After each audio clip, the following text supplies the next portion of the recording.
Bien, mais bonjour à toutes et à tous pour ce premier grand tour ouvert dont le sujet n'est pas la Covid. Voilà, ça va nous changer un peu de notre ordinaire.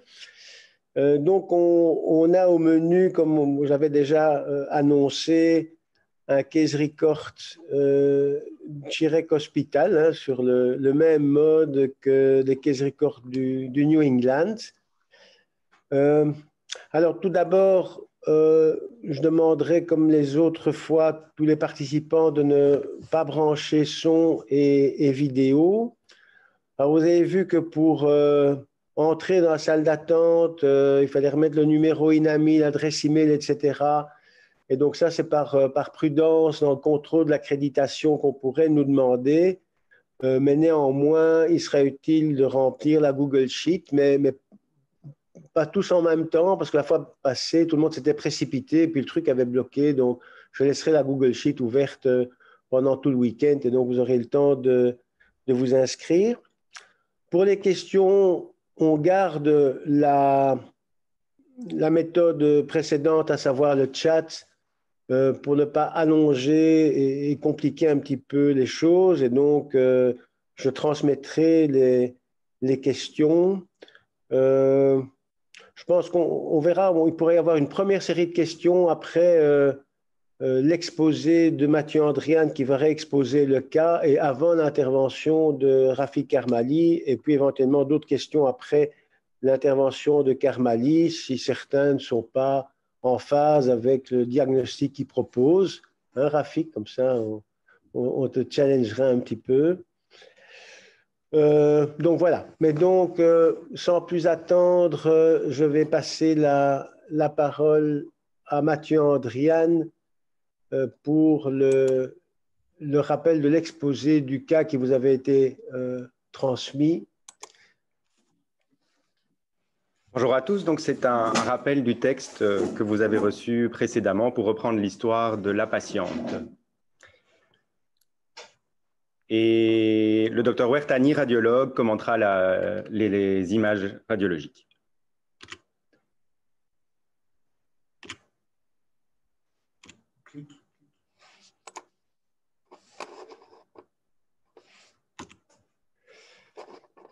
Donc il s'agit d'une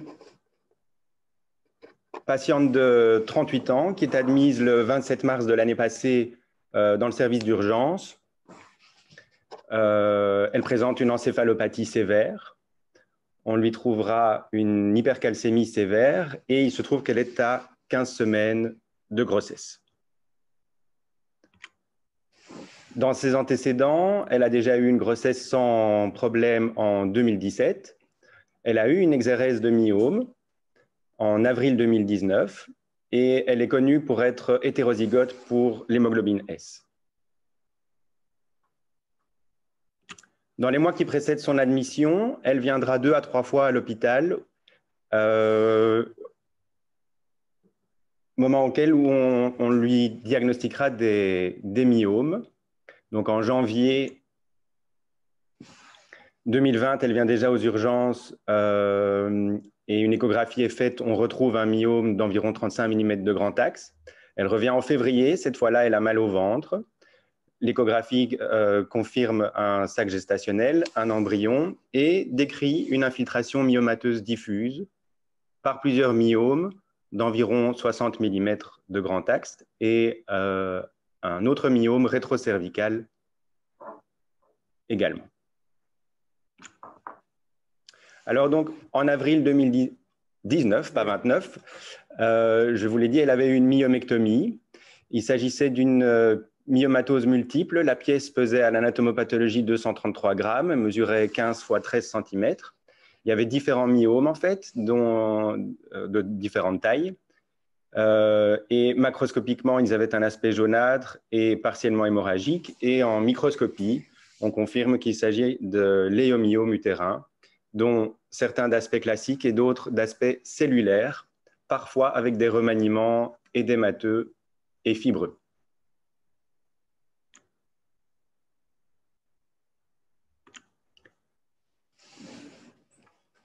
Donc, je vous présente ici la biologie qu'on voit le jour de l'admission et quelques semaines auparavant. Il faut retenir, entre autres, qu'elle présente un syndrome inflammatoire avec une hyperleucocytose. Elle a une microcytose. Et au niveau de l'ionogramme, donc, une calcémie à 4, voilà, donc vous pouvez voir ici que sa calcémie non corrigée est à 4,29. Sa phosphorémie. Son calcium ionisé mesuré sur les gaz sanguins est à 2,51 millimoles par litre, son bilan sanguin montre également une TSH abaissée. Plus bas, vous pouvez voir également qu'elle a un dosage réalisé 1 ou 2 jours après l'admission aux urgences de 1,25 d'hydroxyvitamine D qui est dans la norme. Et donc, en ce qui concerne son taux de parathormone, il est indosable. On aura plus tard encore un dosage de PTH-RP supérieur à la normale et le reste du bilan phosphocalcique.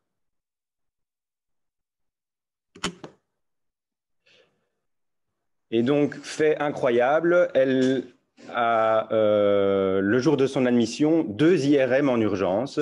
Et je vais laisser le docteur Ouertani commenter ici l'IRM cérébral fait le jour de l'admission. Je parle? Oui, oui, vas-y. Okay. Donc voilà, donc on a ici à gauche de l'écran une coupe axiale en pondération T2 du cerveau où on voit une plage œdémateuse au niveau de la partie antérieure du tronc cérébral. Et donc, bon, cette dame avait un état de désorientation spatio-temporelle, était un petit peu obnubilée, etc. Et donc, il s'agit très vraisemblablement d'un AVC frais. Alors, on a à droite de l'écran une coupe coronale en pondération T1 qui vous montre le cervelet et les 2 hémisphères cérébraux. Et donc, le diagnostic retenu par le radiologue qui avait commenté l'examen, c'était le Dr Forpier, je pense, c'est que, voilà, forte suspicion d'un AVC récent. Et donc, pour relier ça à la pathologie de la patiente, bon, la patiente avait des vomissements incoercibles, était fortement déshydratée, et donc on avait supposé qu'il y avait eu un phénomène hypovolémique avec secondairement un accident vasculaire cérébral ischémique.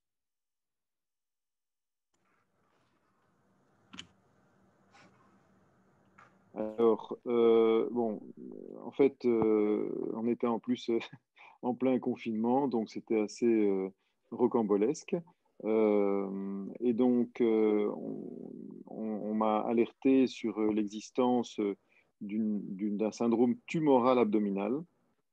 Et donc, on a fait effectivement dans l'urgence d'abord une échographie abdominale, et puis bon, c'est moi qui l'ai réalisée. Et donc, bon, on voyait bien la grossesse intra-utérine évolutive, mais surtout, on voyait un énorme utérus polymyomateux. Puis bon, voilà, on s'est replongé dans le dossier, etc. etc. Il faut savoir évidemment pendant la grossesse, en début de grossesse, donc au premier trimestre, souvent, les myomes ont tendance à se démacier et peuvent prendre toute une série de... Ça peut même parfois d'ailleurs être compromettant pour la grossesse quand on a des myomes prévia et des choses comme ça. Et ils peuvent prendre toute une série d'aspects, etc. Donc ici, vous avez cette masse pelvienne postérieure. Vous voyez juste devant la structure utérine normale qui est tout à fait refoulée. Et vous avez cette masse qui est pelvienne postérieure, qui se présente comme une masse myomateuse. Potentiellement, donc c'est aussi une des complications qu'on peut avoir pendant la grossesse, en nécrobiose, quand les masses myomateuses atteignent une taille critique, il peut y avoir secondairement un phénomène de nécrose, nécrose plus ou moins hémorragique, etc. Et c'est souvent associé à de vives douleurs abdominales.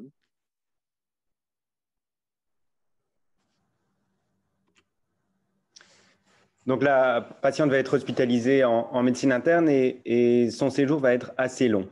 Ici, ce que vous pouvez voir, c'est l'évolution de sa calcémie durant ces nombreuses semaines Et le traitement qu'on a introduit petit à petit pour essayer de la contrôler. Donc, aux urgences, son traitement a consisté en une hydratation importante. 2 jours après, donc le 29 mars, vous voyez qu'elle a une calcémie toujours élevée. Cette fois-ci, tous ces chiffres-là sont des calcémies corrigées en fonction de l'albumine. Et on commence un traitement par calcitonine par voie sous-cutanée sans unité 3 fois par jour. Et sa fonction rénale s'améliorant, on se permet de lui donner du furosémide. Vous voyez que les jours passent et son calcium reste quand même haut. À partir du 15 avril, avec un calcium qui reste à 3, mais une évolution clinique qui était tout à fait favorable, une patiente qui n'était plus encéphalopathe, qui se plaignait surtout de nausées de temps en temps et de douleurs abdominales encore parfois. On ajoute néanmoins du chlorhydrate de cinacalcète qu'on appelle Mimpara, pour lequel les doses doivent être introduites progressivement. On commence à 30 mg et petit à petit, en 2 semaines de temps environ, on arrivera à la dose de 120 mg par jour. Et vous voyez que le 1er mai, elle a une calcémie qui est descendue en dessous de 3, mais que finalement, ça ne durera pas longtemps et qu'elle reste en général aux alentours de 3 millimoles par litre. Alors, la patiente continue à vomir souvent le matin et elle est persuadée que c'est le cinacalcète qui l'a fait vomir et donc elle demande d'interrompre le traitement. Donc, il lui restera sa calcitonine, du furosémide et une hydratation importante, toujours intraveineuse durant toutes ces semaines.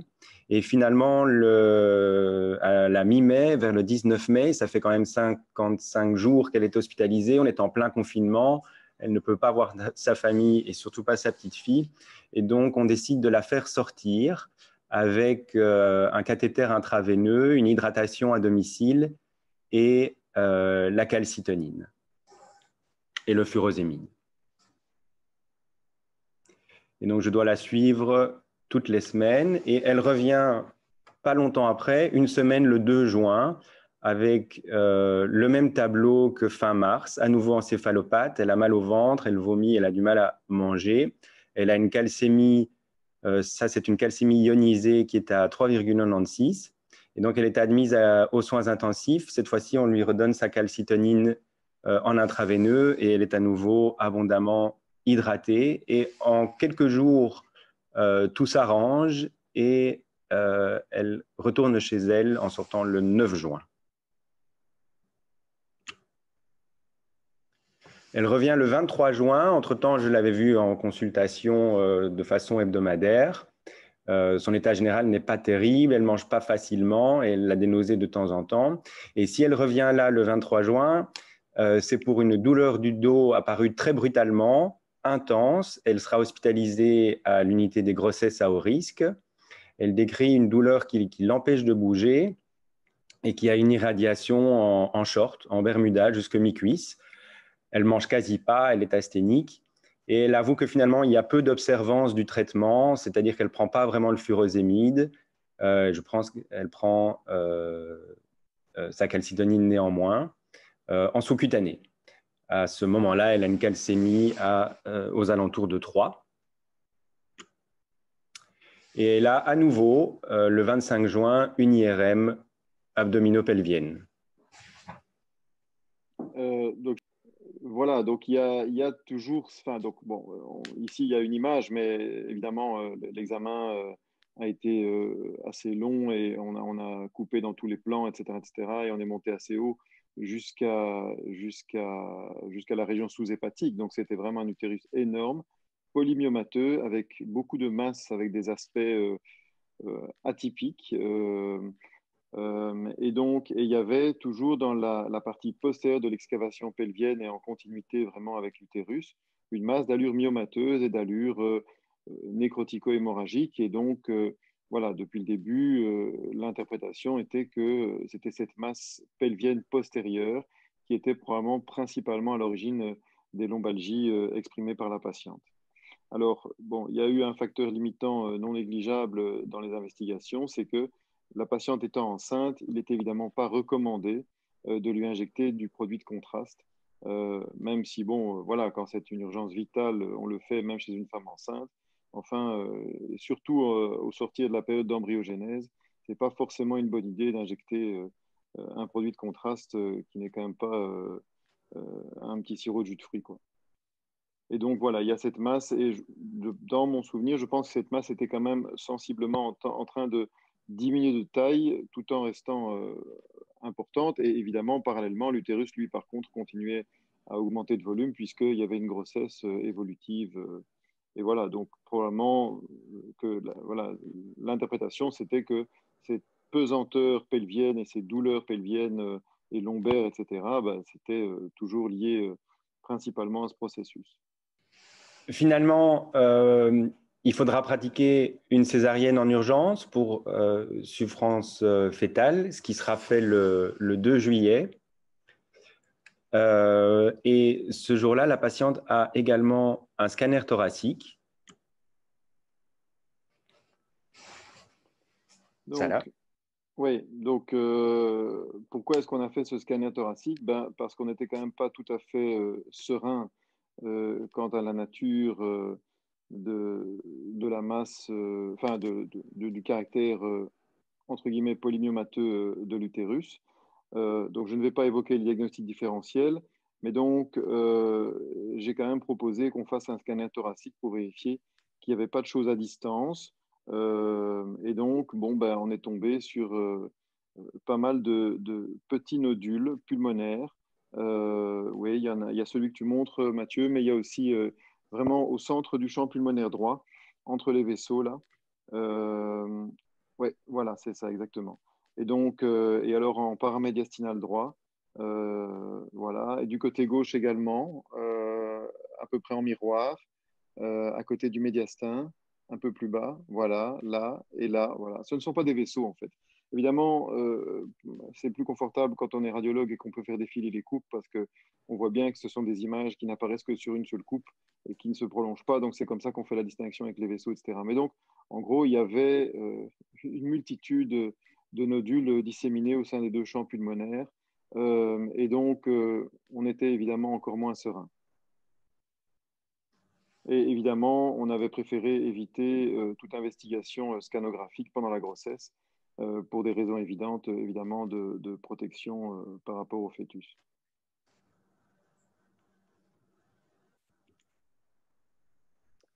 Et donc, en post-césarienne, mais tout ira très bien. Félix est né, il avait 1,2 kg. Et en quelques jours, l'état général de la patiente est nettement mieux. Elle mange avec appétit. Elle a quasiment plus de douleur abdominale. Elle reçoit de l'acide zoledronique, ce qui permettra d'obtenir une calcémie enfin normale. Et le 15 juillet, elle est toujours hospitalisée donc, dans l'unité de grossesse à haut risque. On lui refait un scanner thoracique en vue de biopsier un des nodules pulmonaires. Et il se trouve qu'en fait, la biopsie sera finalement annulée car les nodules pulmonaires ont disparu.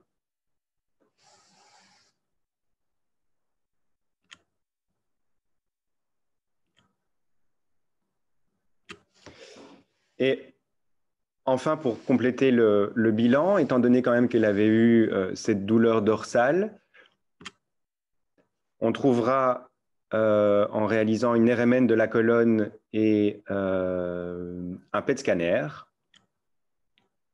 une masse vertébrale. Donc, Je te laisse comment. Oui. Donc, vous voyez sur l'image de droite, donc c'est une image fusionnée entre l'image métabolique qui est colorée et l'image scanographique qui est très, très voilà, anatomique. Et donc, on a une fusion d'images entre les deux. Et donc, tout ce qui est mauve, bleu, violet, etc., montre qu'il n'y a pas d'activité métabolique, donc ça n'est a priori pas suspect. Dès lors que vous avez l'échelle de couleur à gauche, dès lors qu'on s'approche du vert, du jaune, du rouge, etc., ça veut dire qu'il y a une activité métabolique et donc une grande consommation de glucose.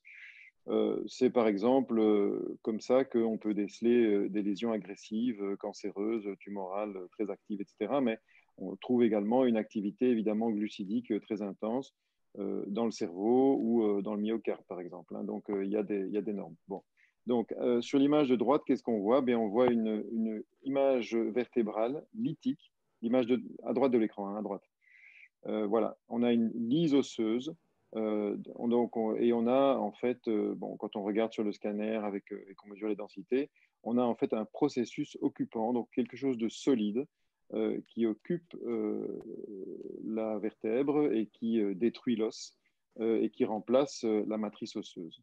Et à gauche, sur l'image de gauche, là, on retrouve, bon, évidemment, madame vient d'être césarisée, etc. Donc, il y a encore un utérus volumineux, mais il y a quand même encore une masse centropelvienne et avec un vide métabolique au centre, parce qu'en fait, c'est du liquide.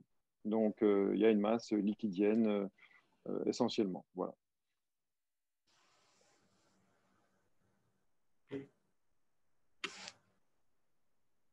Donc, ça, c'est une IRM, c'est l'IRM de la colonne thoracique. Et donc, vous voyez une image qui apparaît en blanc. C'était une acquisition, ce qu'on appelle pondéré T1 avec injection de produits de contraste. Et donc, ce processus occupant se rehausse intensément, donc prend le contraste. Évidemment, quand vous avez quelque chose qui a à la fois un caractère lithique, donc ça veut dire rapidement progressif, et qui en plus prend le contraste, c'est en général un processus agressif, donc tumoral. Alors, il y a des tumeurs bénignes agressives, comme des méningiomes, par exemple, etc. Mais enfin, bon, ici, les nodules pulmonaires, la lésion vertébrale agressive, etc., ça commence quand même à ressembler à un processus métastatique ou métastasiant.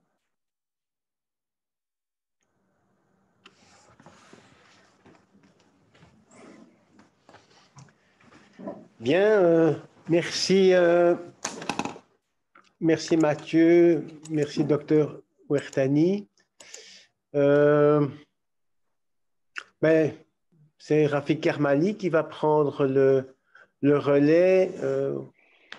Professeur Karmali est tout juste pensionné. Il était un des grands artisans de la médecine interne à Bruckmann et particulièrement expert dans le domaine osseux et notamment de l'hypercalcémie. Elie, est-ce que je pourrais poser une question à notre collègue radiologue? Oui, bien entendu. Alors, je voulais poser deux questions. C'est d'abord donc au niveau de la résonance magnétique cérébrale. On a parlé d'AVC, mais est-ce que c'est compatible avec une myélinolyse? Oui, ça avait été évoqué, oui. Et la deuxième question, c'est cette masse pelvienne. Est-ce qu'elle a des contours réguliers ou très irréguliers?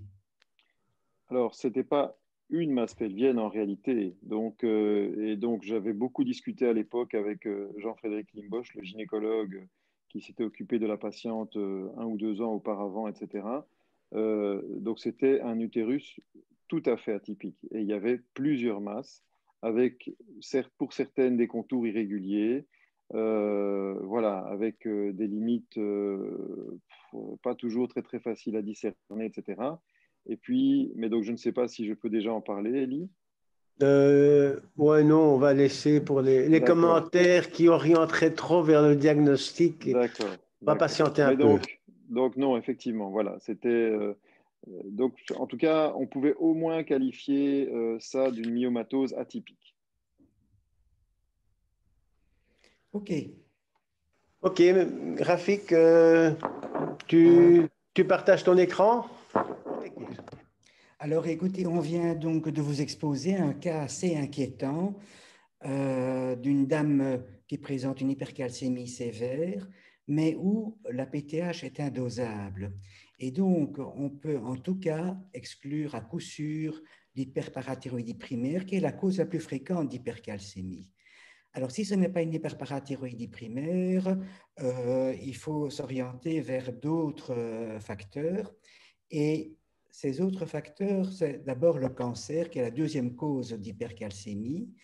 Et comment le cancer peut provoquer cette hypercalcémie? C'est par une résorption osseuse accrue, soit par des cellules qui sont déjà présentes dans le squelette ou qui ont envahi le squelette, comme par exemple des métastases. Et ces cellules, en tout cas, donc, produisent des cytokines qui activent donc la résorption osseuse par différentes cytokines comme le RANK ligand, le macrophage inflammatory protein ou l'IL6. Et ces métastases, ce sont donc des métastases ostéolytiques, notamment donc, provenant du poumon ou du sein. Et quant aux résidentes aux cellules résidentes donc, dans le squelette, on pense particulièrement donc aux myélomes multiples par définition. Alors, il peut y avoir donc un facteur local, mais il peut également y avoir une sécrétion paranéoplasique d'une hormone qui est la PTHRP. Alors, pour ceux qui ne sont pas, comment dire, familiers avec cette hormone, donc il s'agit d'une hormone qui, par son extrémité amino-terminale, ressemble très fort à la PTH elle-même et est capable donc d'activer le récepteur PTHR1. Et en activant ce récepteur, elle augmente la résorption osseuse et augmente la résorption rénale du calcium, provoquant cette hypercalcémie, et ainsi qu'une hypophosphorémie chez notre patiente. Alors, d'où viennent cette sécrétion paranéoplasique donc, de PTHRP? Bien, surtout de tumeurs épidermoïdes, poumons, œsophage, utérus, cancer de la tête et du cou. Des tumeurs rénales peuvent également donner ça, les carcinoïdes, et on décrit de plus en plus donc, les cholangiocarcinomes et les carcinomes hépatocellulaires qui sécrètent du PTHRP. On pourrait également, donc, il y a des adénocarcinomes, notamment du sein, des ovaires, de la prostate, qui peuvent sécréter cette PTHRP. Et enfin, il y a les lymphomes, surtout le lymphome T, qui dans 50% des cas peut donner une hypercalcémie avec sécrétion donc, de PTHRP. Mais la sécrétion de PTHRP ne signifie pas nécessairement cancer, puisqu'on sait que ce PTHRP est produit par l'unité fœtoplacentaire et qui permet d'établir un gradient de calcium de la mère vers le fœtus. On sait ici que la glande mammaire lactante peut produire donc du PTHRP. Et enfin, il y a des circonstances qu'on appelle l'hypercalcémie morale de la bénignité, où on a une sécrétion de PTHRP, comme dans le phéochromocytome bénin, la gigantosomastie, le prolactinome et également le léomyome. Alors, à côté de ça, comment peut-on... Tiens. Alors, on pourrait aussi avoir donc une hypercalcémie par une production excessive de calcitriol, qui est donc la forme active de la vitamine D, et c'est surtout par une augmentation de l'absorption intestinale du calcium, dans une moindre mesure une résorption osseuse, qu'on peut avoir cette hypercalcémie. Alors, quand est-ce qu'on a cette production excessive? Disons qu'on pourrait le trouver dans plusieurs situations. Dans un contexte, je dirais, bénin, où on aurait donc une maladie granulomateuse, et en particulier, par exemple, la sarcoïdose, il y a une activité extrarénale de la 1-alpha-hydroxylase qui permet d'obtenir donc cette forme active de la vitamine D, et qui alors produisent de manière excessive ce calcitriol. Donc, il n'y a pas seulement la sarcoïdose, mais on a trouvé ça aussi lorsqu'il y avait des implants de silicone, de paraffine, ou bien la polyangide avec granulomatose. Alors, il y a un deuxième, je dirais, groupe de maladies infectieuses qui peuvent également produire un excès de calcitriol. Et la maladie la plus fréquente, c'est la tuberculose. Encore une fois, il faut savoir que le placenta est capable également de produire le calcitriol.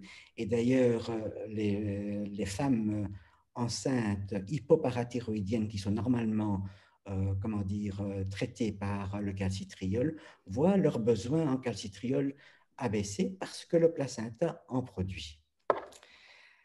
Alors, il y a aussi donc une production extra-rénale de calcitriol dans un contexte malin, et c'est surtout donc les lymphomes, qui soient hodgkiniens ou non hodgkiniens, les lymphomes T, mais également dans certains cancers ovariens ou cancers de l'utérus aussi, qui peuvent produire de ce calcitriol et provoquer cette hypercalcémie. À cause de cela, on peut avoir aussi une hypercalcémie dans certaines endocrinopathies, notamment dans l'hyperthyroïdie, comme chez notre patiente. Et comme vous l'avez pu voir, cette hyperthyroïdie est transitoire et probablement donc gestationnelle, parce que l'HCG en excès peut se lier au récepteur de la TSH et produire donc cette hyperthyroïdie. Et cette hyperthyroïdie peut provoquer d'une part non seulement l'hypercalcémie, mais également, mais très modérée en général, mais également peut aggraver les vomissements présentés par la patiente. Et ceci a été bien étudié par notre collègue Daniel Glynnoer et publié à de nombreuses reprises. Il y a aussi l'insuffisance surrénalienne, la disone, qui peut également donner une hypercalcémie modérée. Et dans les deux cas, il y a une augmentation de la résorption osseuse. Et puis, il y a encore d'autres conditions dans lesquelles on peut trouver une hypercalcémie. Lorsqu'on a une intoxication par la vitamine D, qu'il soit sous forme de calcidiol ou de calcitriol.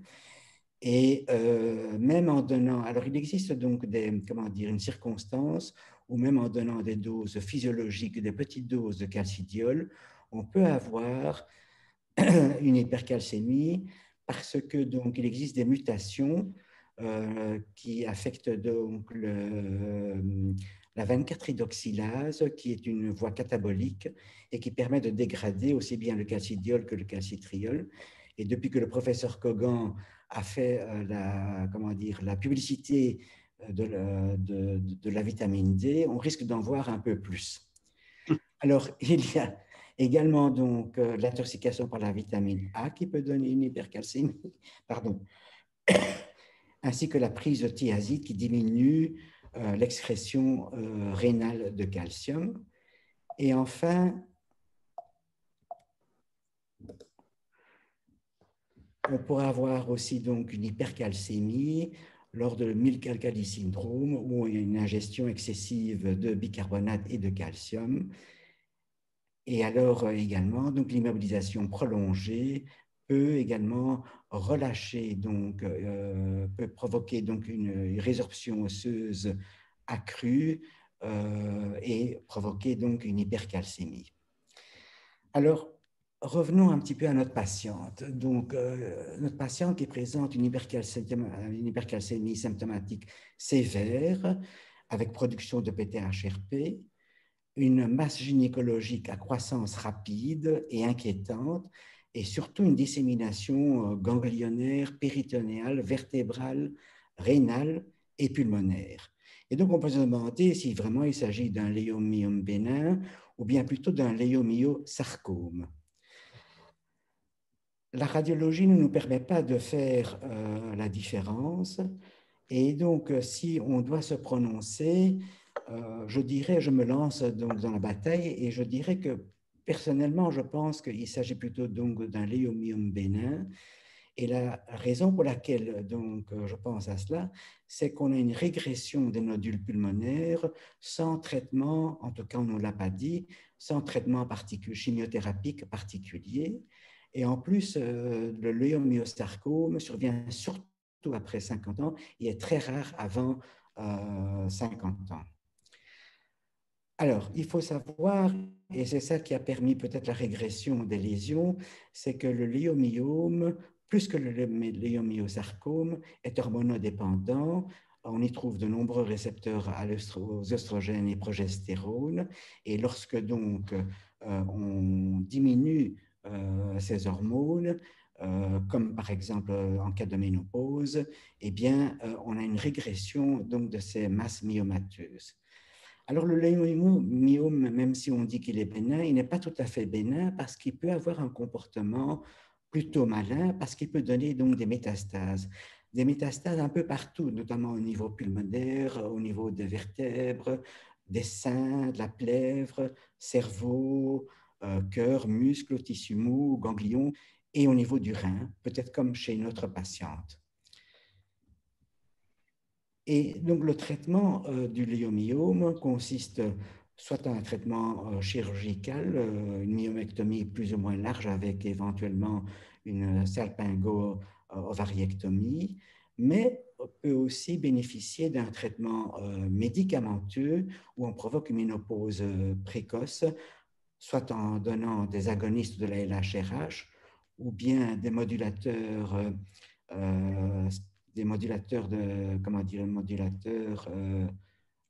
sélectifs des récepteurs aux œstrogènes ou de la progestérone, avec ou sans des inhibiteurs de l'aromatase. Et probablement, je suppose que c'est ce qui s'est arrivé. Donc, ce qui est arrivé à notre patiente ici, c'est qu'après l'accouchement, on lui a donné un traitement qui empêche la production de ces hormones et qui a permis probablement la régression de ces lésions pulmonaires. Alors, on a parlé de prélèvement, puisqu'il n'y avait plus de possibilité de prélever au niveau pulmonaire. Je suppose qu'on a fait une ponction biopsie de la masse paravertébrale et qu'on a trouvé dans cette masse, enfin dans cette biopsie, une prolifération musculaire de type myomateuse. Dernier point qui m'avait interpellé, c'est cette lésion cérébrale. Est-ce que c'est une myélinolyse? Pourquoi elle a développé cette lésion? Je rappelle, sans trouble neurologique clinique. Alors, est-ce qu'il y avait eu des problèmes électrolytiques avant son arrivée? Je n'en sais trop rien. Mais il faut savoir que donc, les vomissements gravidiques peuvent donner également une myélinolyse et certains attribuent ça à une déficience en B1, malnutrition, vomissement. Voilà. Bien, merci, merci Rafik. Tu peux enlever ton partage d'écran, s'il te plaît.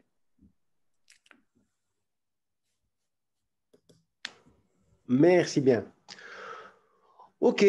On peut peut-être demander au docteur Ouertani à ce stade-ci s'il prend la proposition de M. Karmali de cette finalement pathologie bénigne, mais qui a néanmoins un pouvoir métastatique au sens de greffe à distance d'une problématique tumorale ici, utérine. Et quoi? Donc, est-ce que est-ce que l'imagerie pour toi est compatible avec finalement une léomyomatose particulièrement importante, comme on peut le voir d'ailleurs plus facilement chez des patientes d'origine africaine et qui auraient pu être responsables de l'ensemble du tableau? Il y avait quand même des choses. En fait, ce qui était. Donc, il y a plusieurs entités bénignes associées à la myomatose qui auraient pu coller. Alors, d'abord, donc, il y a la léomyomatose intravasculaire disséminée. Il y a le léomyome métastasiant bénin. Donc, ça, et la léomyomatose intrapéritonéale. Le problème, c'est que quand on avait. Enfin, aucune de ces entités ne correspondait parfaitement à ce tableau. Et donc, je vous avoue que j'étais vraiment pas serein du tout. Et donc, voilà, on était quand même à la recherche d'une pathologie sarcomateuse.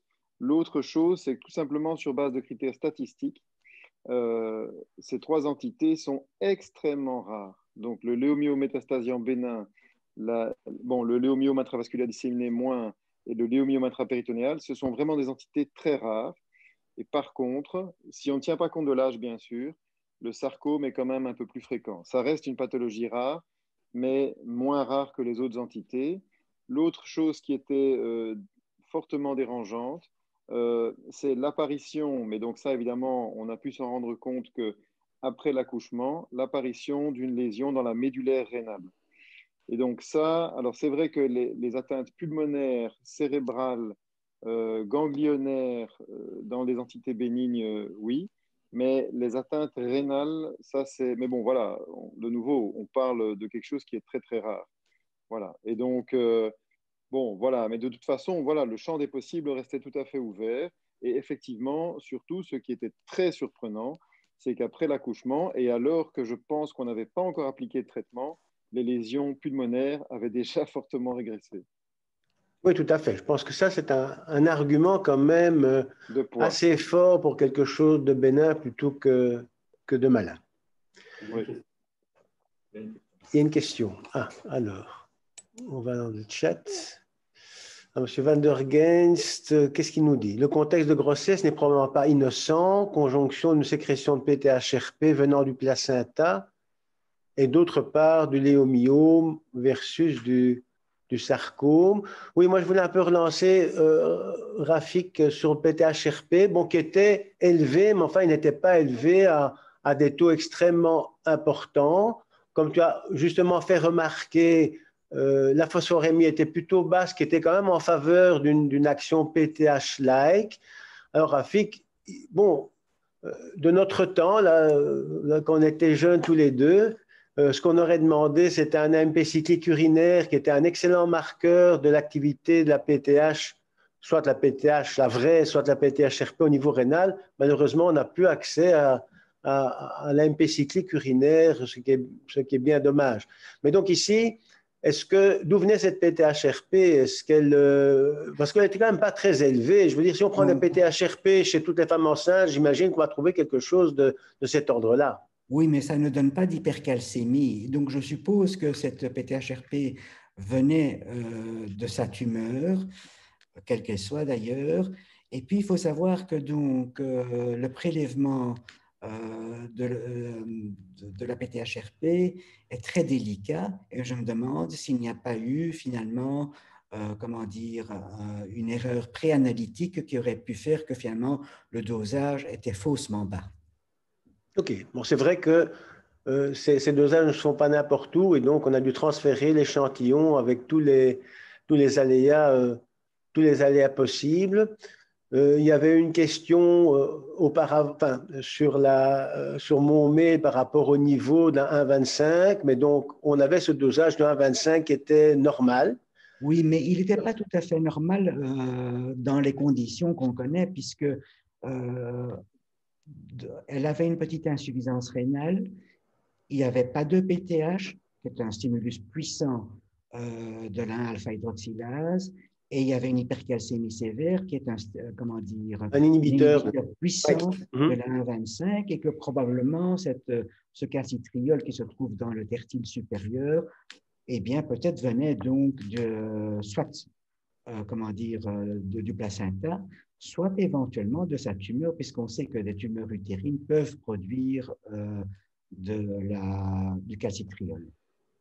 Et comme autre médiateur, bon, je me souviens qu'il y avait il y a quelques années un papier sur l'hypercalcémie dans le cas d'hypernéphrome, qui est particulièrement une tumeur qui peut se manifester de toute une série de façons, et qui avait des médiateurs comme les prostaglandines qui avaient été impliqués à un moment donné dans l'hypercalcémie tumorale. Je n'ai plus entendu parler de ça au cours des dernières années.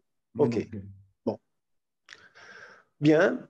Alors, la place maintenant est à la solution, et donc c'est le docteur Cato qui a analysé la macroscopie et la microscopie qu'on va vous montrer. Donc, docteur Cato est malheureusement absent ce midi, mais j'ai eu un entretien avec lui avant-hier, et je vais donc vous montrer sa présentation.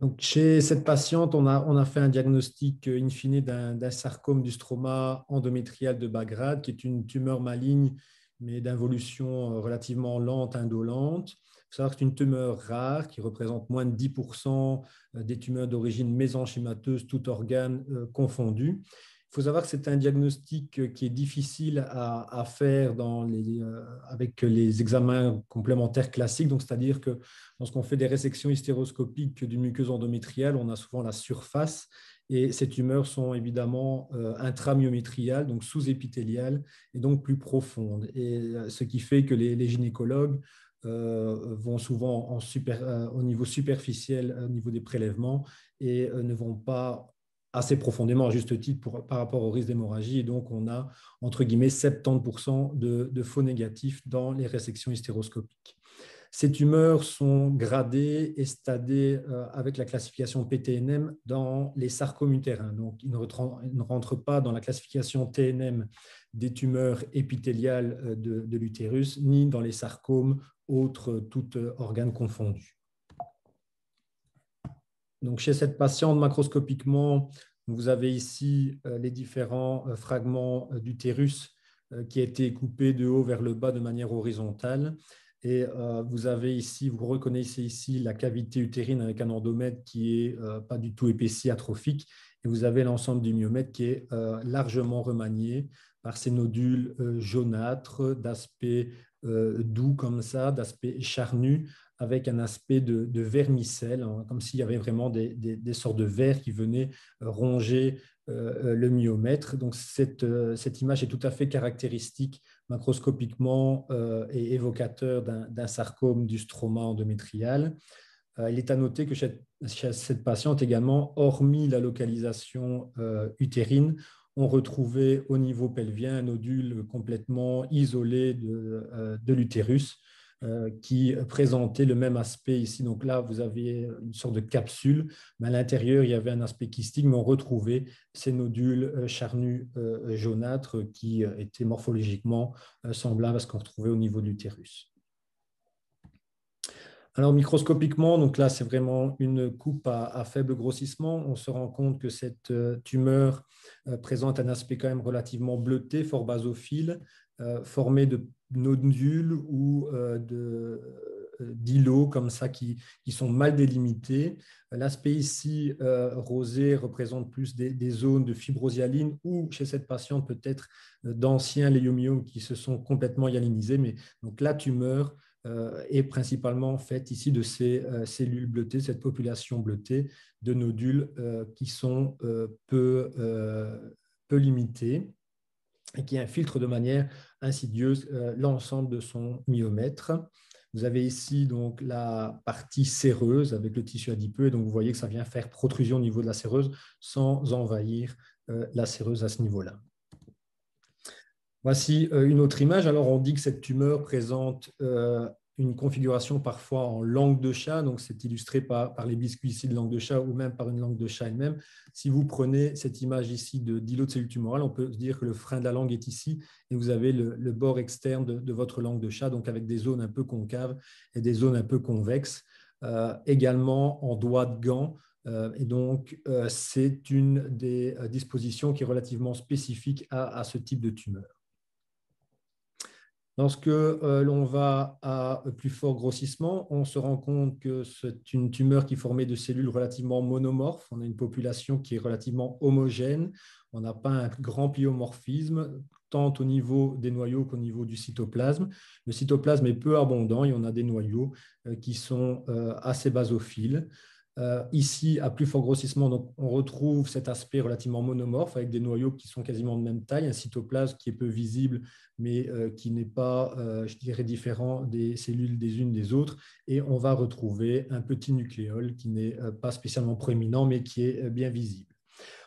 Ces tumeurs-là ont un indice mitotique qui est relativement faible, souvent inférieur à 10 mitoses par 10 champs. Il peut être parfois très élevé sans que ceci entraîne un classement en sarcome de haut grade. Autre particularité de cette tumeur, c'est une vascularisation qui reste relativement fine avec des petits capillaires aux parois fines, comme vous voyez ici, qui donnent parfois des petits angles, comme ici. On va retrouver ici, vous voyez, c'est un petit peu subjectif, mais on peut se rendre compte ici qu'on a des fins capillaires à la paroi très fine et que ces capillaires viennent ici donner des ramifications à intervalles qui sont un peu irréguliers, mais on a vraiment des structures qui vont ressembler à des bois de serre, et donc ce sont des tumeurs où on dit à une vascularisation en bois de serre. Donc, comme vous voyez, cette tumeur est assez poétique, étant donné les expressions dites en langue de chat et dites en vascularisation en bois de serre. Tout ça est très joli, et on doit ces informations aux Français qui sont toujours très imagés par rapport aux descriptions morphologiques. On retrouve également cet aspect très monomorphe des cellules. Ce qu'on peut retrouver aussi dans ce type de cellules, dans ce type de tumeur, pardon, ce sont des zones de fibrose hyaline. Comme vous voyez ici, le stroma est un peu plus fibreux par rapport à ici, et également des zones où on peut retrouver des agrégats de macrophages tumeux sans que ceci ait une explication physiopathogénique importante. Et donc, chez cette patiente, toutes les images que vous voyez là viennent de la patiente. Ce n'est pas de but illustratif. La patiente retrouvait vraiment l'ensemble de ces critères morphologiques. Ce qu'il y avait en plus ici chez cette patiente et qui a pu poser problème à un moment donné dans le diagnostic posé final de sarcome, c'est qu'elle présentait une différenciation musculaire lisse qui était relativement importante. Et donc, vous voyez ici la composante tumorale classique formée de ces cellules qui sont plus basophiles, donc qui vous paraissent plus bleutées, mais également ici, ce n'est pas du myomètre normal, on est vraiment face à un nodule tumoral formé de cellules qui constituent des faisceaux tourbillonnants qu'on voit ici à plus fort grossissement. Et donc, on a la composante cellulaire classique plus basophile, mais ici, vous avez également des cellules tumorales, mais qui présentent une différenciation musculaire lisse. Et donc, vous avez des noyaux qui sont un peu plus fusiformes, moins ovales, des cytoplasmes un peu plus effilés, avec cette disposition un peu en faisceau tourbillonnant. Et donc, le diagnostic final chez cette patiente est un sarcome du stroma endométrial de bas grade, présentant une différenciation musculaire lisse. Chez cette patiente également, on elle avait bénéficié d'une biopsie au niveau osseux. Alors, on retrouve ici dans cette biopsie osseuse qui était difficile d'interprétation. Alors, vous avez l'impression ici que c'est un grand morceau, un grand fragment, mais en fait, c'était tout petit, ça faisait entre 1 et 2 mm. On aurait pu encore penser qu'on était face à un tissu fibrocartilagineux, mais la cellularité de ce fragment est trop importante et on a un pléomorphisme cellulaire qui est quand même un peu trop important pour que ce soit un tissu fibrocartilagineux. Lorsque l'on réalise les immunomarquages à ce niveau, on a constaté une expression faible, mais quand même présente des récepteurs aux oestrogènes, un marquage de la desmine qui est un marqueur musculaire lisse. Et donc, vous voyez que toutes les cellules tumorales n'expriment pas la desmine, car on a à la fois la composante classique du sarcome qui est présente ici, mais également la composante qui était dédifférenciée musculaire lisse et qui exprime du coup la desmine, et les cellules tumorales qui expriment quand même en grande majorité le WT1, qui est un marqueur nucléaire, comme vous le voyez. Tout cela, donc en tout cas les récepteurs aux oestrogènes et le WT1, font partie des examens complémentaires qu'on peut faire dans ces tumeurs où les cellules tumorales vont exprimer le CD10, comme le chorion cytogène normal de l'endomètre, les récepteurs aux oestrogènes, les récepteurs à la progestérone et le WT1. Elles sont largement négatives pour l'H-caldesmone, qui est aussi un marqueur musculaire lisse, mais qui est plus spécifique que la desmine et la SMA, qui peuvent être exprimées dans ce type de tumeur de manière plus fréquente, évidemment, lorsqu'on a une différenciation musculaire lisse, comme c'est le cas chez cette patiente. Le Ki67, qui est un marqueur, comme vous le savez, de prolifération, est souvent faible, inférieur à 5%. Un autre outil que l'on a à notre disposition pour établir un diagnostic de certitude, enfin d'un peu plus certain en tout cas, ce sont le test de biologie moléculaire où on va pouvoir mettre en évidence la fusion de deux gènes, JAS-F1 et SUS2, suite à une translocation chromosomique qui peut être détectée par RT-PCR. Il faut savoir que dans ce type de sarcome, on va retrouver des anomalies de biologie moléculaire dans 60% des cas et dans cela, 35 à 50% des cas, on va retrouver cette fusion de JAS-F1 et de SUS12. Ces deux gènes sont mal connus au niveau de la physiopathogénie, au niveau de l'humain, mais on sait qu'en tout cas, JAS-F1 est souvent altéré dans un grand nombre de tumeurs et pourrait jouer un rôle suppresseur de tumeurs, ici étant altéré, permettant le développement de la tumeur en elle-même. Alors, évidemment, on se pose toujours la question du diagnostic différentiel dans ce type de lésion. Au niveau, on peut avoir les polypes endométriaux lorsqu'on a un stroma cellulaire. Bon, c'est quand même, le polype n'a pas la même localisation. On va retrouver le polype au niveau de la cavité utérine, donc il va faire protrusion de la cavité utérine. Il sera en surface au niveau endométrial. On va avoir l'adénomyose, qui sont donc la présence de localisation anormale de glandes endométriales qui s'immiscent au sein du myomètre. Donc là, ça pourrait un peu donner le change, mais on a une présence de glandes, ce qui n'est pas le cas dans le sarcome. Évidemment, le léomyosarcome avec les sarcomes du stroma endométrial, surtout lorsque ceux-ci ont une différenciation musculaire lisse, mais les léomyosarcomes ont des zones de nécrose coagulative particulières, ont des atypies cellulaires beaucoup plus importantes et un indice mitotique beaucoup plus important. Alors, on peut avoir aussi dans le diagnostic différentiel la léomyomatose intravasculaire. Alors, morphologiquement, ce n'est pas tout à fait la même chose. On aura plutôt un diagnostic différentiel lorsqu'on aura je dirais, l'image macroscopique où on va avoir cet aspect vermicellé, cet aspect de verre qui va se retrouver au niveau du myomètre. Un autre diagnostic différentiel, c'est l'adénosarcome de Bagra. Donc, comme son nom l'indique, c'est une tumeur biphasique présentant une prolifération épithéliale glandulaire et une prolifération mésenchymateuse maligne. L'aspect morphologique est quand même relativement différent. L'adénosarcome ressemble de très fort avec une tumeur phylode du sein et donc a un aspect beaucoup plus foliacé et moins diffus que le sarcome du stroma endométrial. Alors, on a les ustrosques, qui sont les tumeurs utérines qui ressemblent au sex-corte stromal de l'ovaire. Et donc là, il faut que le sarcome présente une différenciation de type sex-corte, donc de type Sertoli ou Sertoli-Leydig. Mais dans les utrosques en elles-mêmes, on n'a pas cette composante sarcomateuse, mésenchymateuse qui est présente. Et donc, le diagnostic différentiel est quand même relativement facile. Alors après, on a évidemment la partie haut grade des sarcomes du stroma endométrial, mais donc là, on a des atypies plus importantes, des odonécroses et également des atypies cellulaires qui sont plus marquées, ce qui n'était pas le cas chez notre patiente. Enfin, lorsqu'on a une localisation extra-utérine, comme chez cette patiente, en fait, si on avait que le nodule pelvien, on aurait pu se poser la question à quoi cela correspondait. Et donc, quand on a une localisation extra-utérine, il faut toujours faire le diagnostic différentiel avec une tumeur fibreuse solitaire, mais qui, elle, va être récepteur d'œstrogène négative, elle va être stade 6 et CD34 positif, et évidemment, toujours penser aux GIST, donc aux tumeurs stromales gastro-intestinales, mais qui, elles, sont CKIT et DOG1 positives.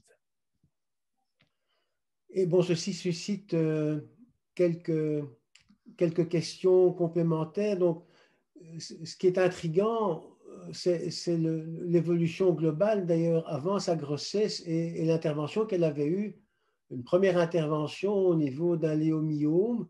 Est-ce qu'il y avait déjà du sarcome dans cette première tumeur qui avait dont on avait réalisé l'exérèse? Maintenant, donc avec l'effet du rétroviseur, comme on dit souvent, donc on a revu les lames à ce moment-là. On n'avait pas cette zone que vous avez vue au niveau de la prolifération tumorale bleutée, basophile. Donc, on n'avait pas l'image classique du sarcome du stroma endométrial. Par manque de chance ou effectivement aussi par défaut d'échantillonnage, on ne retrouvait pas cette composante. On n'avait que la composante musculaire lisse du sarcome qui était très importante même au niveau de la pièce opératoire donc d'hystérectomie. Et donc, on n'est passé à côté de cette composante-là. Le fait d'avoir la composante musculaire lisse en elle-même ne permet pas de faire la différence morphologiquement entre se dire est-ce que c'est une composante musculaire lisse d'un sarcome endométrial de bas grade ou est-ce que c'est un léomyome tout à fait classique. Ça, non. La seule chose au niveau de ces prélèvements-là, c'est que le léomyome présentait un aspect un peu cellulaire, mais pas du tout atypique, pas du tout évocateur d'un léomyosarcome. Je pense que chez cette patiente, toujours évidemment avec l'œil du rétroviseur, est-ce qu'il aurait fallu avoir un peu plus de prélèvements? Les prélèvements qui avaient été faits étaient corrects, mais devant l'aspect un peu cellulaire, aurait-on dû aller un petit peu plus dans l'échantillonnage? Donc, je pense que le message à faire passer, c'est qu'il ne faut pas hésiter à échantillonner lorsque l'on a des présentations cliniques qui sont tout à fait particulières et atypiques et que l'ANAPAT ne permet pas de l'expliquer dans un premier temps. Et est-ce qu'on peut, bon, il y avait donc des récepteurs aux œstrogènes sur cette tumeur. Est-ce qu'on peut imaginer que l'ambiance œstrogénique de la grossesse a favorisé cette prolifération? Oui, tout à fait. Oui, je pense que là, il y a clairement pu avoir une influence et une stimulation de la lésion par rapport au statut de grossesse. Éventuellement, expliquant aussi que sans un traitement particulier, on a vu régresser les lésions pulmonaires qui semblaient quand même être des nodules tumoraux qui ont régressé, d'ailleurs avant qu'on ait pu faire un prélèvement avec la baisse de l'ambiance œstrogénique. Oui, je pense qu'effectivement, ça peut l'expliquer aussi par rapport à ça. La chute, d'autant plus, c'est toujours très importante au niveau de la fin de la grossesse. Et donc, la chute rapide a peut complètement, je dirais, calmer la tumeur, tout en sachant qu'à la base, ce sont des tumeurs qui ont une évolution très, très indolente. Donc, effectivement, je pense que ça peut l'expliquer. Bien, mais donc voilà, Rafik, un commentaire. Donc finalement, l'argument qui était un argument fort, qui était la régression de ces lésions, nodulaires au niveau pulmonaire, ben, pourrait s'expliquer malgré tout dans le cadre de quelque chose de malin. L'autre point était le critère d'âge qui t'avait fait aussi plutôt faire reculer ce diagnostic-là. Bon, de toute façon, ce cas est vraiment un cas assez exceptionnel. Elie, est-ce que tu sais si on a fait une immunohistochimie de PTHRP pour voir si ça provenait de là, justement? Et voilà une bonne question, Rafik. Donc, j'espérais pouvoir vous montrer une image avec un marquage de PTHRP positif. Mais donc, on l'a fait. C'est négatif. Bon, mais donc c'est pour ça que je te challengeais un peu sur d'autres médiateurs qui auraient pu être à l'origine de cette hypercalcémie. Maintenant, bon, je n'ai pas eu l'occasion de discuter avec Xavier Cateau de la sensibilité de l'immunomarquage par rapport peut-être à des formes de PTHRP qui n'auraient pas capté l'anticorps, mais c'était négatif. Ce qui nous laisse malgré tout un petit peu sur notre faim par rapport aux mécanismes physiopathologiques sous-jacents. Maintenant, il faut dire qu'on a quand même été très préoccupé par l'hypercalcémie sévérissime de cette patiente et on peut se réjouir que la prise en charge multidisciplinaire a fait en sorte qu'elle a pu malgré tout mener sa grossesse jusqu'à son terme. On s'était posé d'ailleurs la question de savoir si on n'aurait pas dû la dialyser pendant toute cette grossesse pour maintenir la calcémie à des niveaux plus corrects, parce que malgré tout, malgré les différents traitements, elle restait quand même avec un taux de calcium quand même assez fortement élevé. Bien. Monsieur Limbosch, la suite de l'aventure de cette patiente, tu peux mettre ton micro et partager ton écran. Voilà, donc effectivement, c'est un peu atypique comme histoire. Alors juste pour préciser, lors de la myomectomie que j'ai fait en 2019, c'était une myomectomie très particulière. D'abord, vraiment, j'ai eu difficile, très, très, très hémorragique. Il n'y avait pas de plan. Souvent, quand on fait une myomectomie, on a un plan qu'on trouve avec une dissection digitale. Ici, il n'y avait pas de plan. Et cet utérus, ce fibrome, ce myome était tout à fait mou. Et il avait cette fameuse consistance et cette couleur jaunâtre qui est décrite par Xavier sur la pièce d'hystérectomie. Et donc, il y avait déjà ces zones jaunâtres et ces zones liquidiennes qui étaient dues à de la nécrobiose. Mais bon, voilà, l'ANAPAT, clairement, les coupes ont été revues et ils n'ont pas mis en évidence de sarcome. Et donc, peut-être bien que ce myome que j'ai retiré n'était pas la partie sarcomateuse. Ça, on peut tout à fait le supposer. Cette patiente avait de multiples fibromes. à un point que je n'ai pas pu tout retirer tellement c'était hémorragique. À un moment, j'ai dit maintenant je m'arrête parce que sinon je vais finir par faire une hystérectomie à cette patiente et cette patiente voulait encore des enfants. Ensuite, lors de sa césarienne, ça on n'a pas dit, mais j'ai aussi, lors de sa césarienne, on m'a demandé de faire quand même 2-3 prélèvements et j'ai fait des prélèvements, 2-3 petits fibromes en surface et l'analyse de ces fibromes était tout à fait normale. Donc, il ne plaidait pas non plus en faveur d'un sarcome ou quoi que ce soit. Donc, ça, c'était déjà rassurant. Ensuite, bon, cette patiente, j'avais convenu avec elle qu'après, je ne ferais pas d'hystérectomie en même temps que sa césarienne et qu'on ferait son hystérectomie environ 1 mois après, qu'on la laissait récupérer pour faire son hystérectomie après. Elle est revenue me voir, elle allait beaucoup mieux, les prélèvements des myomes lors de sa césarienne étaient normaux, donc elle était assez demandeuse de reporter un petit peu son intervention parce que son enfant qui était en néonat allait rentrer à la maison, l'autre enfant rentrait à l'école au mois de septembre, donc j'ai accepté de faire cette hystérectomie finalement fin septembre plutôt que fin août. Voilà, donc ça c'est pour la petite histoire. Alors l'hystérectomie, bah, c'est une hystérectomie d'un volumineux utérus, voilà, qui s'est passé sans problème. Juste une petite particularité, effectivement, c'est qu'en pararectal tout à fait indépendant de l'utérus, il y avait une masse de 7-8 cm, mais sans aucun, on avait l'impression qu'il n'y avait aucun pédicule vasculaire nourrissant cette masse, qui était une masse comme un fibrome, mais indépendant de l'utérus. Voilà.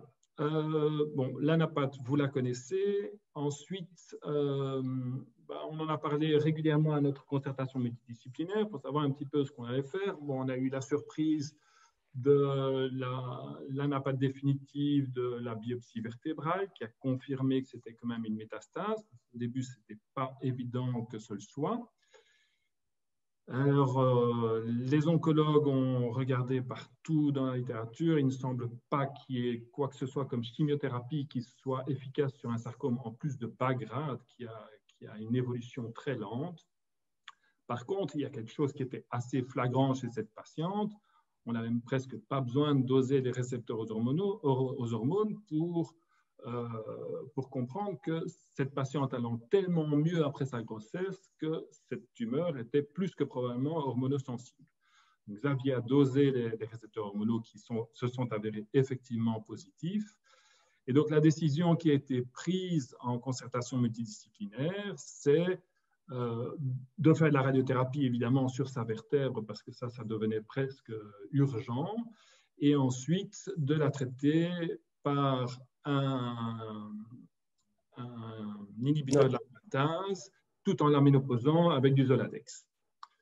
Voilà. Et là, pour le moment, je crois, elle termine sa radiothérapie et on va commencer son Zoladex et son Femara, son inhibiteur de l'aromatase.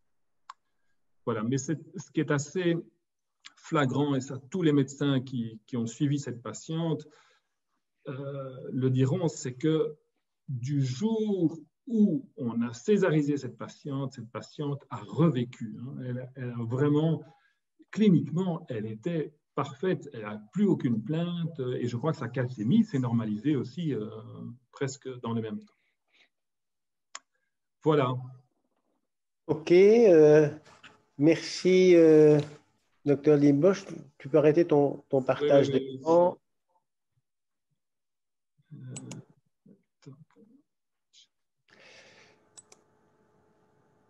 Voilà. Bien, donc il y avait une question adressée sur le chat par rapport à l'intérêt, je renvoie la question à Rafik, il y aurait un intérêt de doser d'autres médiateurs, ou bien on resterait avec l'idée que c'est quand même malgré tout PTHRP qui, pour des raisons techniques, n'a pas pu être mis en évidence. Et par ailleurs, la question posée était aussi de savoir est-ce qu'il y avait intérêt à redoser maintenant la PTHRP, bon, pour confirmer qu'elle est tout à fait normalisée. Je ne vois pas ce qu'on aurait pu doser d'autres, mais en tout cas, actuellement, je redoserai le PTHRP pour être sûr qu'il soit normalisé. OK. bien, mais je pense que il y a d'autres exemples de cancers, de cellules malignes qui peuvent répondre à autre chose qu'à une chimiothérapie. Je pense par exemple des tumeurs qui seraient associées à l'hélicobactère au niveau gastrique, et puis on traite l'hélicobactère. Donc on peut traiter des processus tumoraux malins avec des antibiotiques, mais ici on peut le traiter, mais c'est peut-être plus courant avec des modulateurs de récepteurs aux œstrogènes.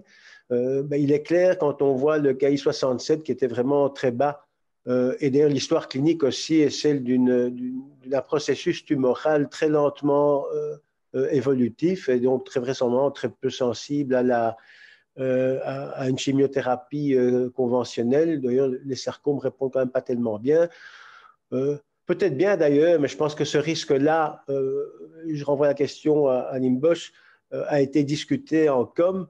On pourrait dire peut-être que le Femara aurait été suffisant sur cette lésion tumorale, mais quand on voit l'aspect, je comprends qu'on ne se soit pas contenté de voir cette évolution spontanée ou sous anti-œstrogène, qui aurait peut-être pu être suffisante également, et il me paraissait quand même sage d'avoir pris une option de radiothérapie.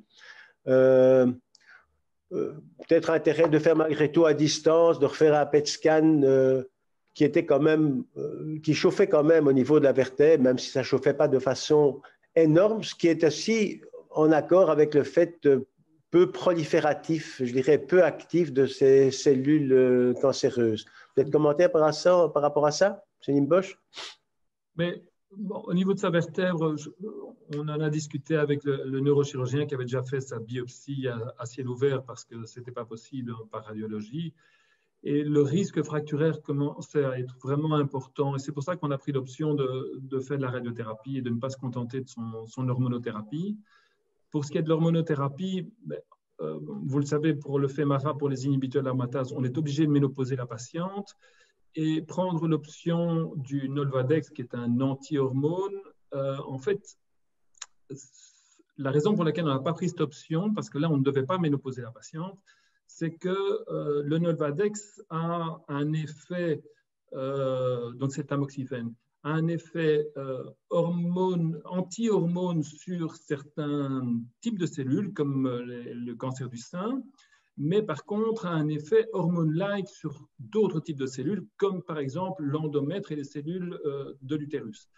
Et donc, prendre l'option du tamoxifène pour traiter ce sarcome qui est quand même d'origine utérine ne nous semblait pas raisonnable, et c'est pour ça qu'on a pris l'option de ménopauser la patiente et de prendre l'option du Femara. Mais je n'aurais pas pris le risque de ne pas irradier sa vertèbre. Oui, ça me paraît sage. Bien, mais je pense que s'il n'y a pas d'autres questions, commentaires, Salah, pas d'autres commentaires par rapport à ce cas? Ah, il y a deux questions. Il y a deux questions. Le phosphate bas alors qu'elle a un pH. Attends. Je ne vois pas les questions conversées. Oui. Ah, voilà.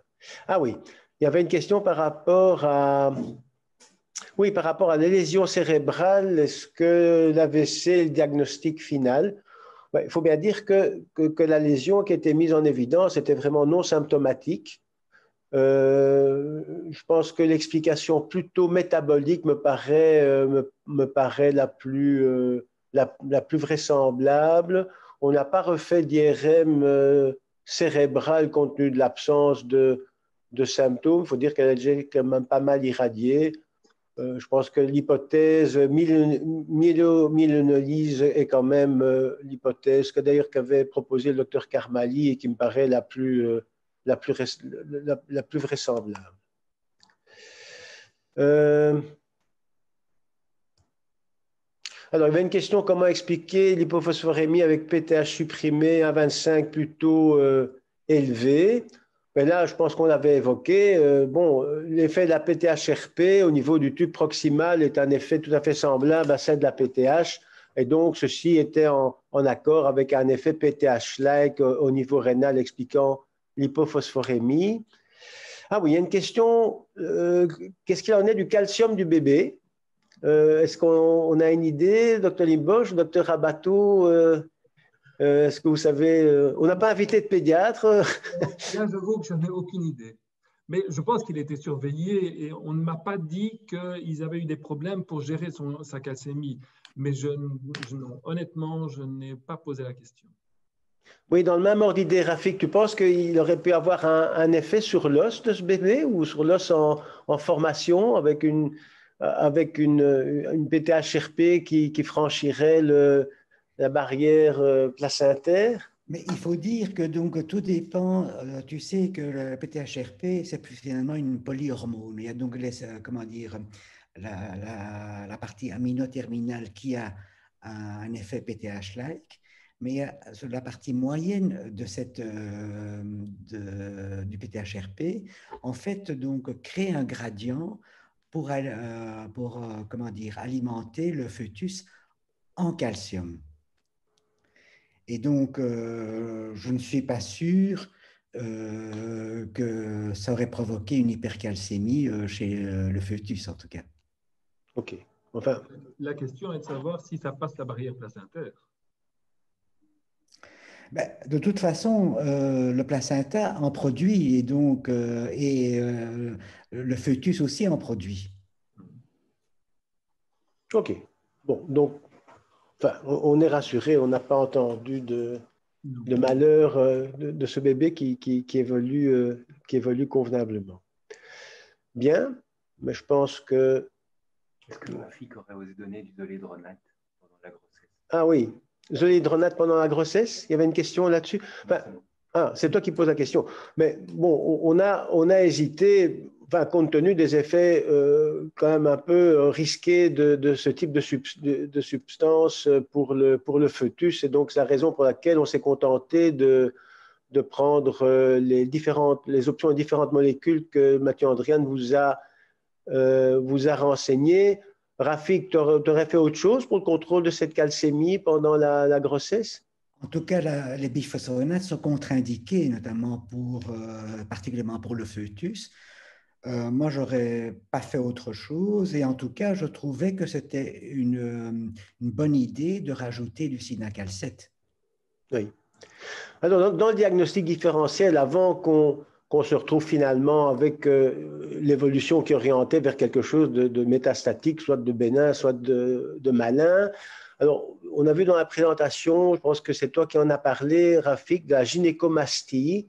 Donc, en fait, Limbosch m'avait téléphoné quand cette malade était arrivée et donc on a identifié l'hypercalcémie. Donc, la probabilité, c'est qu'elle avait une hyperpara primaire de la grossesse. Heureusement, on a eu le dosage de PTH quasi le week-end, ce qui est un peu inhabituel d'avoir si rapidement, mais du coup, on a dû se pencher vers d'autres possibilités. Alors, j'ai revu les cas de gynécomastie et effectivement, cette femme avait quand même de gros seins. Mais la gynécomastie associée à l'hypercalcémie, mais c'est des seins énormes, donc il y a des photos dans la littérature où le poids des seins est assez extraordinaire et on n'était pas dans cette situation-là. Et donc, il faut vraiment des gynécomasties d'un ordre de grandeur assez hors du commun pour être associé à de l'hypercalcémie. C'est pour ça qu'on dit qu'il faut une gigantomastie. Voilà, OK. Gigantomastie, oui, exactement. Bien. Mais donc voilà, merci à tous les intervenants. En ce qui concerne l'accréditation, la fois passée, tout le monde s'était précipité sur la Google Sheet et donc ça avait chaque fois bloqué parce que tout le monde voulait signer en même temps. Donc je vous rassure d'abord, prenez votre temps. La Google Sheet reste ouverte le week-end. Par ailleurs, vous avez vu qu'à l'acceptation de la salle d'attente, j'ai pu mettre en place un système où vous pouviez déjà encoder vos numéros INAMI et donc on aura 2 sources de contrôle qui pourront être envoyés à l'accréditation.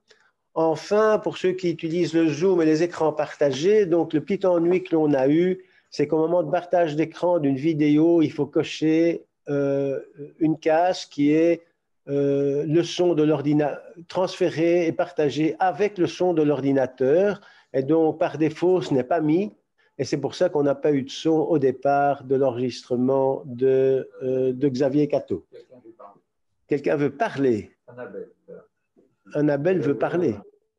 Annabelle veut parler. J'ai posé une question sur le chat. Ah, mais alors, comme tu peux parler, vas-y alors. En fait, je me posais, bonjour déjà à tout le monde. La question que je me posais, c'était si le problème venait du fœtus directement, est-ce que la maman aurait pu être aussi symptomatique ou pas du tout? En tout cas, ça n'a jamais été décrit. Ok, merci.